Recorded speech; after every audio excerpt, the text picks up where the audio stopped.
welcome to Trip the Beltway Fantastic. We talk a lot about the military-industrial complex here, but a growing threat to our liberty is the disinformation, misinformation industrial complex, or what our next guest, Jim Bovard, and others call the censorship industrial complex. Shortly before the 2016 election, when the Obama administration began investigating the Trump campaign for links to Russians, was when this thing was birthed. When Trump was elected, the Democrats, including the losing candidate Hillary Clinton, accused the Russians of colluding with Donald Trump to win. After an extensive investigation that roiled the country, no Russian collusion with Trump and the Russians was ever found. But the legalities never really quite mattered, as the narrative of collusion combined with Russia's actual attempts to sway voters by deploying troll farms and fake accounts on social media, plus the usual spycraft that all major powers do, by the way, combined for enough justification for agencies within the government, our government, even while Trump was president, to create a massive weaponized apparatus dedicated to ferreting out and punishing what it saw was, quote, foreign state and non-state propaganda and disinformation efforts aimed at undermining United States national security interests. In practice, these government entities, often working with quasi-government or government-funded nonprofit organizations, are monitoring speech on the most controversial, highly politicized issues of our day, the war in Ukraine being one of the biggest examples, also COVID. The attempts to control speech and how it was affecting the 2020 election were reported after the fact by Matt Taibbi and his team in the Twitter files. Reams of accounts and posts pulled down that were deemed Russian propaganda and or COVID misinformation, disinformation, right down to the eve of the 2020 presidential election, with the Hunter Biden laptop story being blacked out right before the polls opened. Mark Zuckerberg, CEO of Meta, admitted as much and more recently fessed up to the pressure he was put under by the federal entities during that election. What I am concerned about here is how the censorship industrial complex can chill domestic media dissent on issues of foreign policy and war. I work for a magazine that often challenges the company line on hyper-partisan issues like the Ukraine war and Israel. How long will it take before I am considered a threat to national security? So here to talk about this is my friend and longtime author and all-around big government critic, Jim Bovard. Jim published Last Rights, The Death of American Liberty in 2023. Okay. I am joined by author Mike Vlahos, who has done a lot of work on the dynamics that precede constitutional crisis. So thank you for both joining me today on Trip the Beltway Fantastic. So, Kelly, you were saying at what point that you'll be considered an enemy of the regime. I think that was 2014. Yeah, exactly. The Russian takeover of Crimea or the Maidan Revolution. It's a long time ago. I guess part of what fascinates me with this election cycle is to try to figure out how many Americans still give a damn about freedom. Because to see the ease with which the government can overtly crush free speech, to see how easy it was for federal contractors to crush and censor, muzzle people who were making jokes about COVID vaccine mandates, to see how many people were happy to see any doubts about mandatory masks or vaccine passports, to see how people were so happy to see those critics shut down. It doesn't seem like the same kind of America that you and I might have known in the 1980s and 90s, when there was robust free speech, when people were proud to oppose the government. But now it's like so many people have been frightened into submission. And I'm wondering how much worse will it get after the election. Yeah. I mean, it's like hearkening back to World War I, when there was active government censorship over speech regarding our entry into that war. But technically, we're not at war, which is the interesting thing. If we just like focus on the war in Ukraine and Russiagate, we're not technically at war. There's been no war declared against Russia. We are fighting a proxy war in Ukraine. But we have many enemies.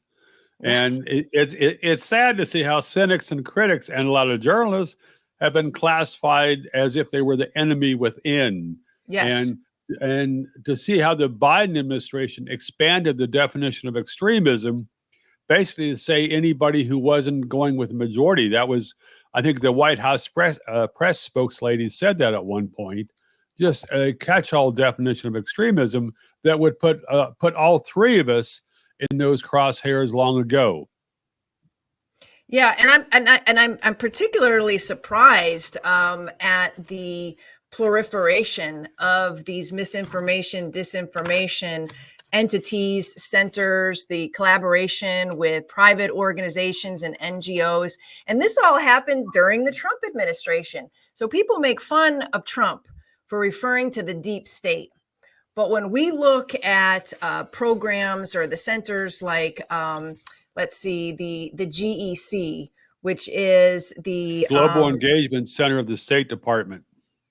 What's that? Yeah, that's the Global Engagement Center of the State Department, which was in the forefront of censoring Americans who raised questions about whether the COVID virus originated in the Wuhan Institute of Virology as opposed to the wet market there.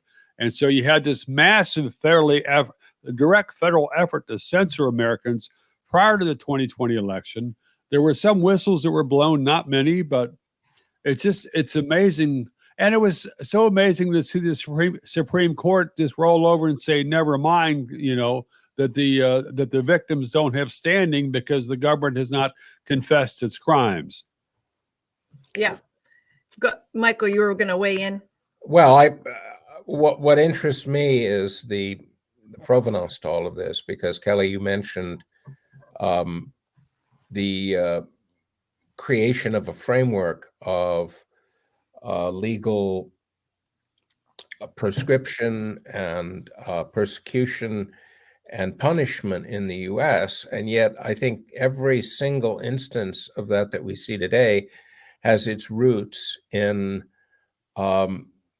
earlier history of American foreign wars, political interventions, and staged coups d'etats, and of course, what I call imperial occupation, the kind of legal constructs and frameworks for controlling populations and selectively conducting what we call counterinsurgency warfare, finding their way back to the U.S. And I just thought I'd raise a few of them. I mean, one obvious one is the role that the U.S. plays in promoting democracy and constructing a CIA cutout in the form of the National Endowment for Democracy, which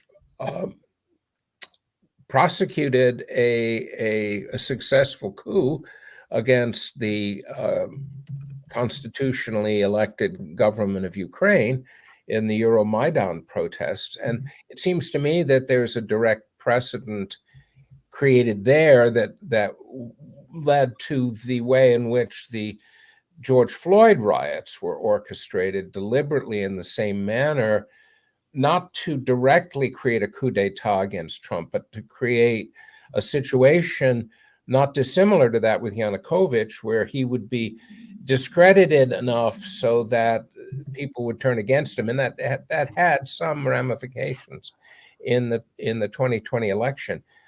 Furthermore, you see, going back to the source, the kind of legal and constitutional original groundwork being laid in the Patriot Act.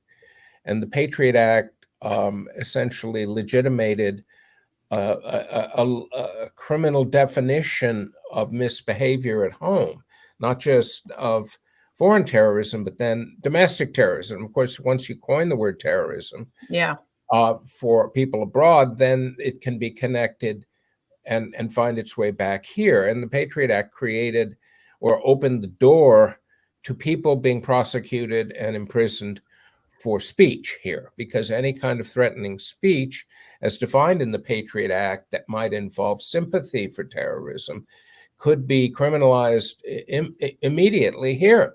And you're seeing this happening now with Brazil's lawfare, in which not only are social media structures, institutions being shut down, like Musk's X, but also the Brazilian Supreme Court going after political dissidents or even just a legitimate opposition party. And this is now coming back to the US. We saw it with the creation of the Disinformation, Misinformation, Malinformation Agency that has now reappeared just under different wording. Well, I'd just like to point out, you brought up Brazil. And I stumbled upon an interesting report that had just come out just recently by a group called EW Civilization Works. It's called The Role of the U.S. Government in Brazil's Censorship Industrial Complex. So this kind of takes what you were writing, Jim, to the foreign plane, and it points out that the U.S. Agency for International Development, Department of State, the U.S. Embassy, the White House, the CIA, the FBI, were all working with the Brazilian government to sort of create the same sort of guidelines, enforcement, just a similar apparatus as the Global Engagement Center that you spoke of, Jim. So we've taken this abroad, and we're helping other countries do the same thing that we've been doing here, which is monitoring, controlling, and punishing speech. Yeah, I hope you can put a link to that report in the notes for the show. It's fascinating to me. I mean, I have a number of friends from Brazil. They tend to be liberal, left, maybe a little bit socialist, and they don't seem to have trouble with what the government is doing. I mean, my understanding is the Brazilian government made it a crime to make a false statement, to lie about the government or the politicians. And I mean, this is a theological thing, and this is the unspoken premise of the war on disinformation and misinformation here. It's almost like from Hegel that you're presuming that government is truth personified, and that as long as government says something is true, that's all that matters. It's more important than the facts.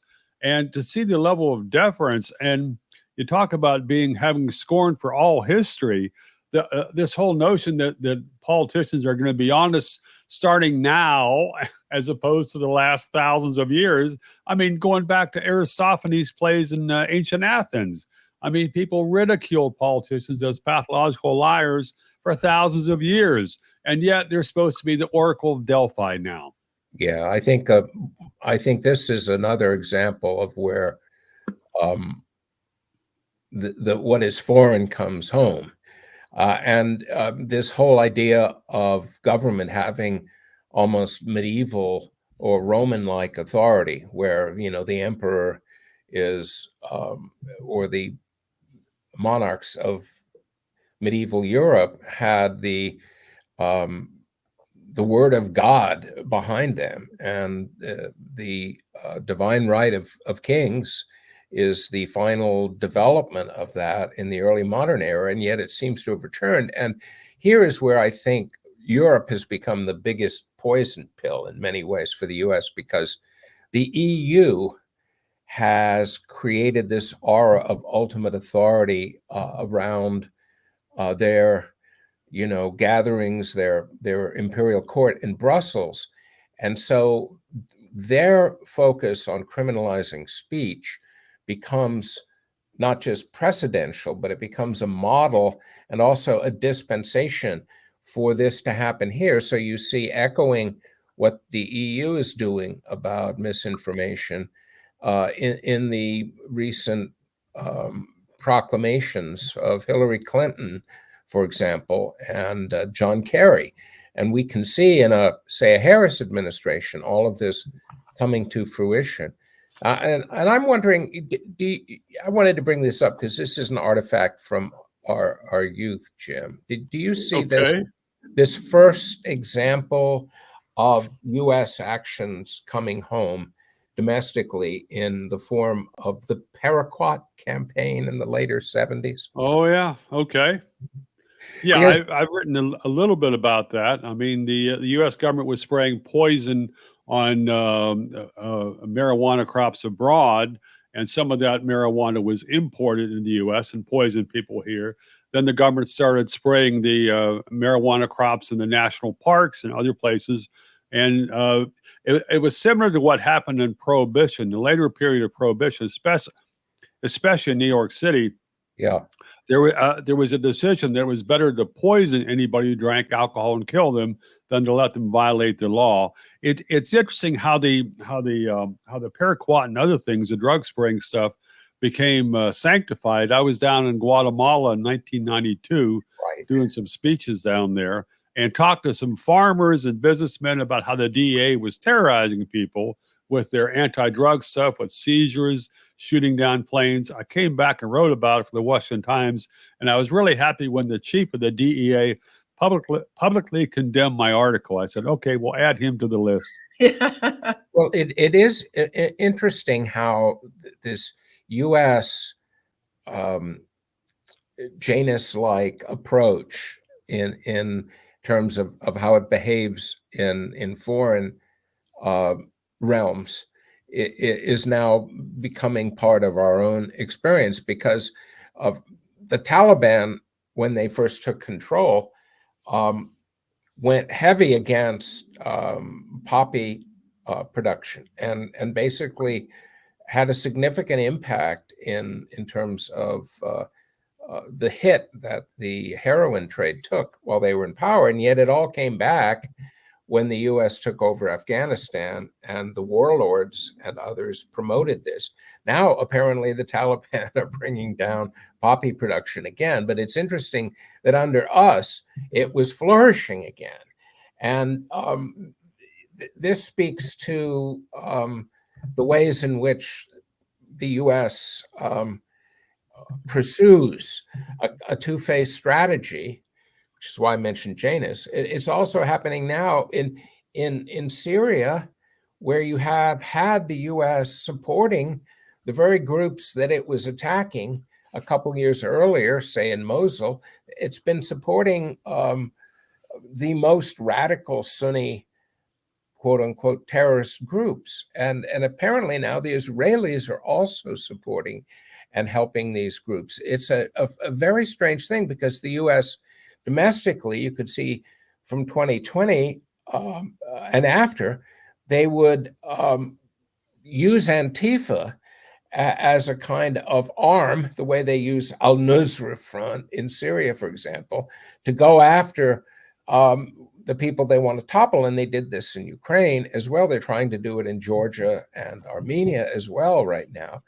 And this is all taken from imperial behavior, where the U.S., going back to creating the Taliban back in the period where we were fomenting insurgency against the Soviets in Afghanistan, this idea of using criminal armed groups abroad has become an insidious and malevolent use of armed groups at home. And yet, well, let's get back to the actual speech stuff that we were talking about, because I don't want to go on down that rabbit hole, because that could be a whole other story or a whole other episode.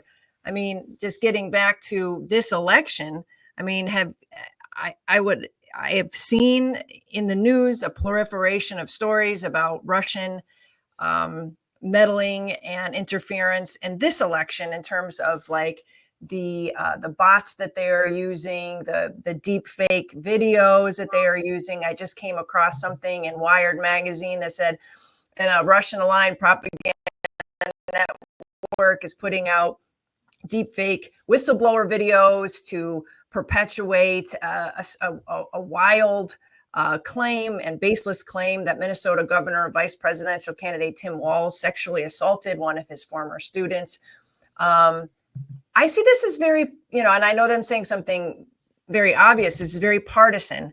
And Jim, you noted in your book this creation of the Global Engagement Center. It did happen under Obama, but it really proliferated in terms of the resources that had been put behind it during the Trump administration.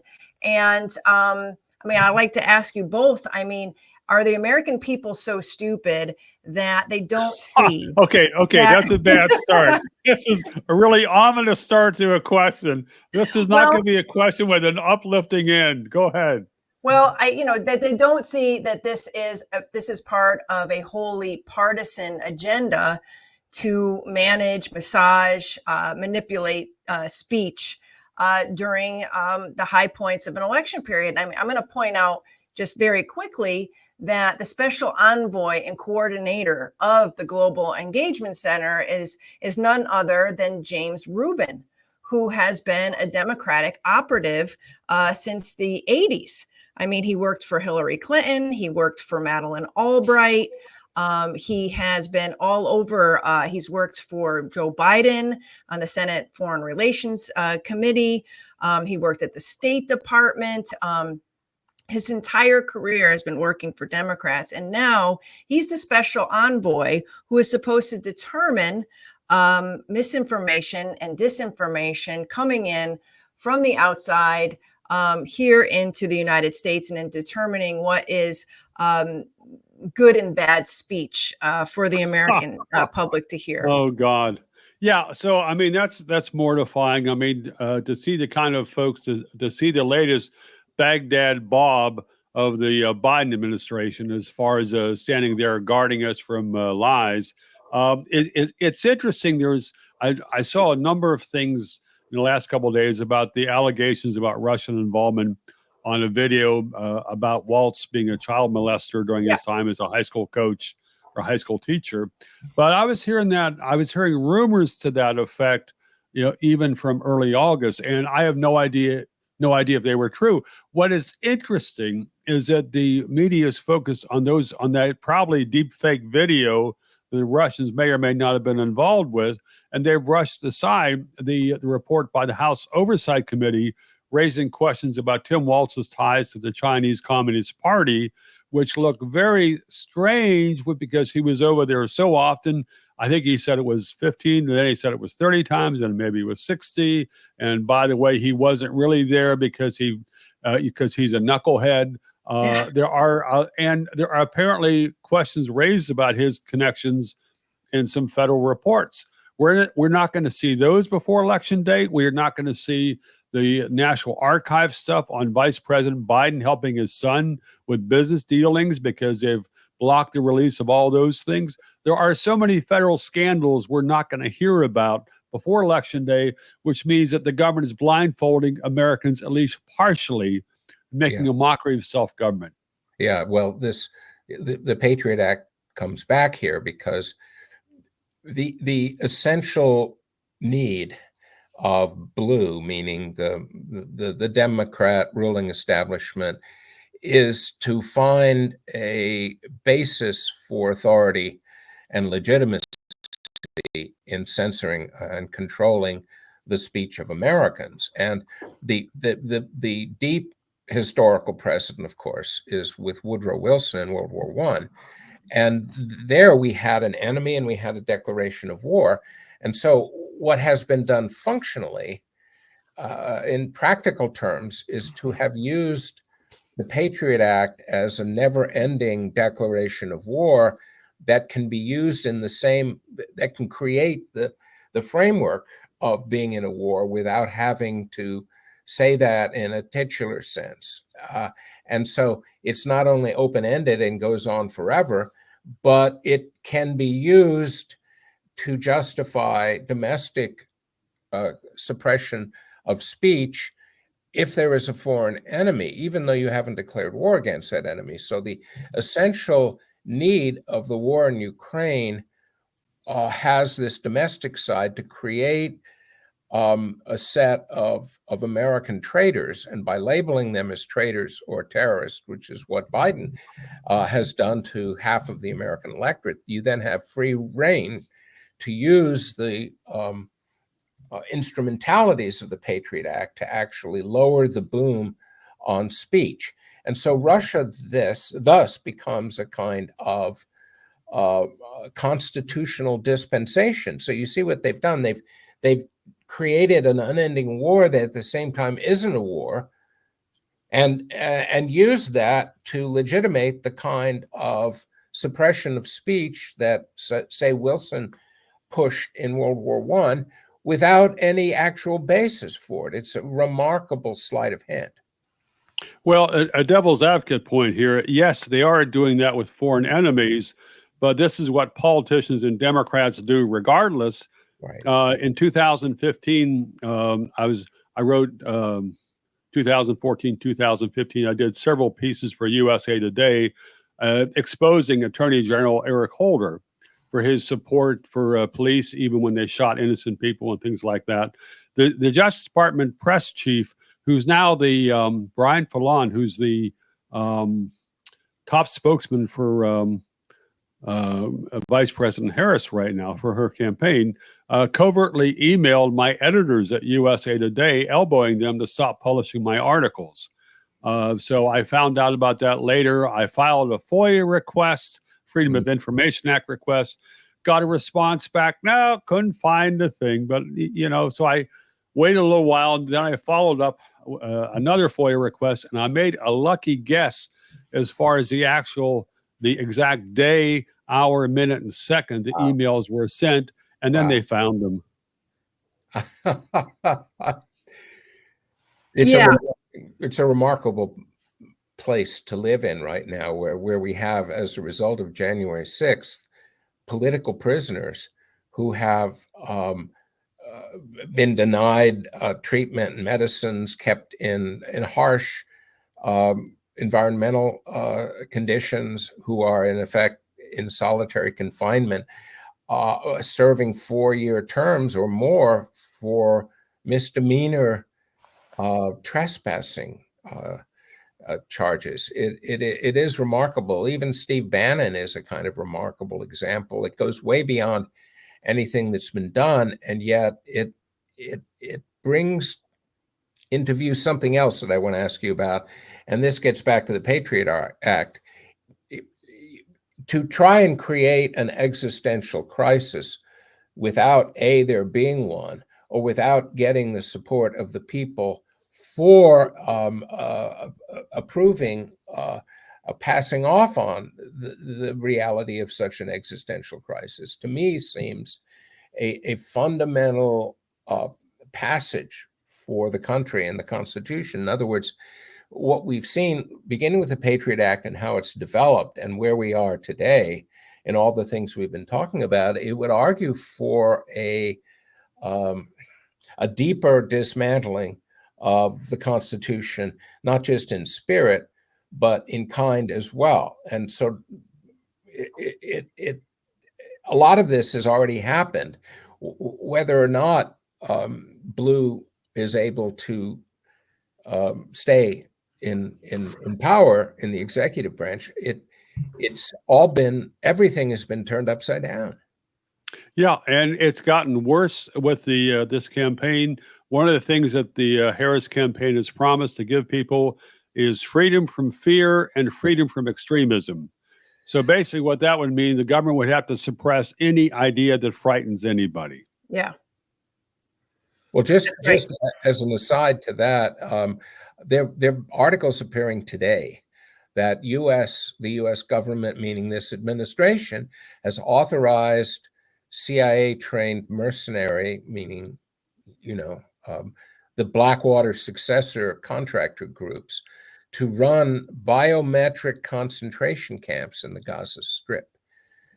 These would be little, protected areas.